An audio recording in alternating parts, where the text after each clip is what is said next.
It would be awesome if being a 40% three-point shooter meant you went 4 out of 10 every game. But it's an average for a reason, and spread out over an entire season, there's going to be a massive amount of variability. Steph Curry is the best shooter ever, there's no debate. This season he's shooting 39% on almost 12 three-point attempts per game. The percentage is impressive, but it is not what makes him elite.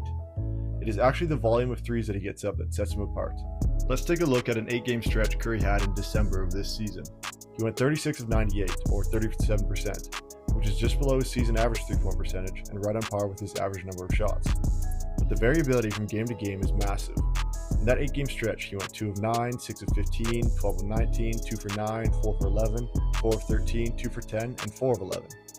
What I'm trying to show you is that you should not be striving to be a consistent shooter, because consistent shooters are very rarely dangerous shooters. The guy who shoots 45% on 3 attempts per game is not someone opposing coaches need to game plan for, or opposing defenders have to worry about. But the guy who shoots 35% on 10 attempts per game will drive opposing defenses insane, because on any given night, that guy could potentially go nuclear and hit 8 threes and single-handedly win the game. And they will always have to defend him the same, using aggressive coverages to run him off the line and not being able to help with his defender, which opens up huge opportunities in so many other facets of the game. So I'm advocating for players to focus less on becoming a consistent shooter and focus more on becoming a dangerous one. Simply put, I think shooting percentage is overrated as a factor when it comes to determining how impactful a shooter is. What is far more important is the ability of that shooter to create shot opportunities and be a threat to knock those down.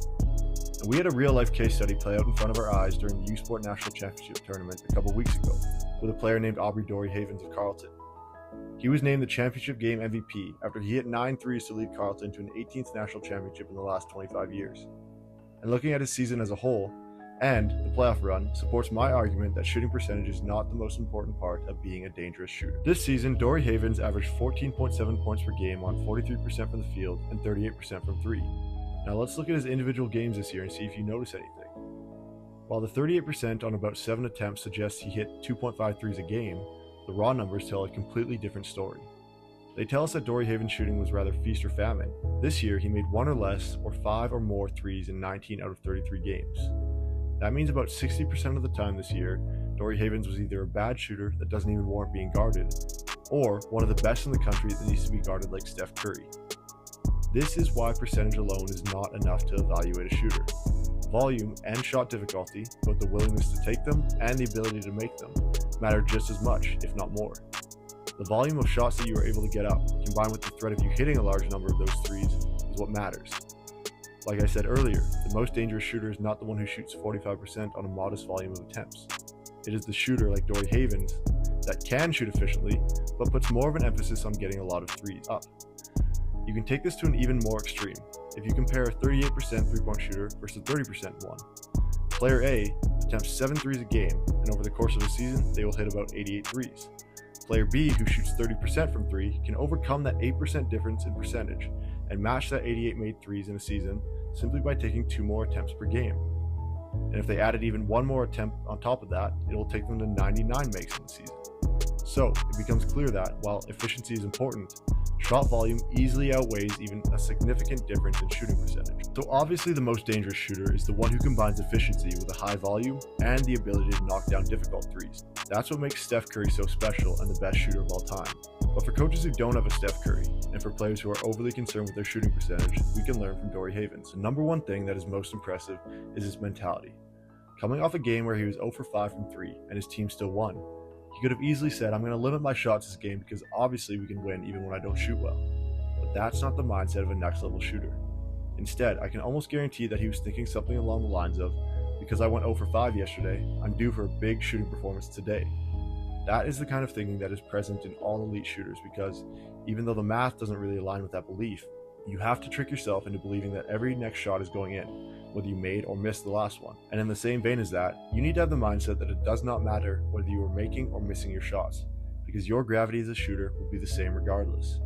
If you've proven that you are capable of hitting a lot of threes, teams aren't going to suddenly just stop treating you like a shooter because you've gone a bit cold, because there's always a chance the next 5 are going to go in. So you're still going to get hard closeouts to attack, trailing defenders to take advantage of, and defenders sticking way too close to you instead of being in help side. All of which makes you extremely valuable to the offense, and which doesn't happen if you're only taking a couple threes a game. So if you aren't a dangerous shooter yet, how do you become one? I think it starts with changing up your training. It's important to be able to shoot the ball efficiently, but that is currently overvalued, and as a result, overemphasized in training. So many players spend the majority of their time in the gym getting up hundreds of basic shots, believing that quantity and repetition is what will make them an elite shooter.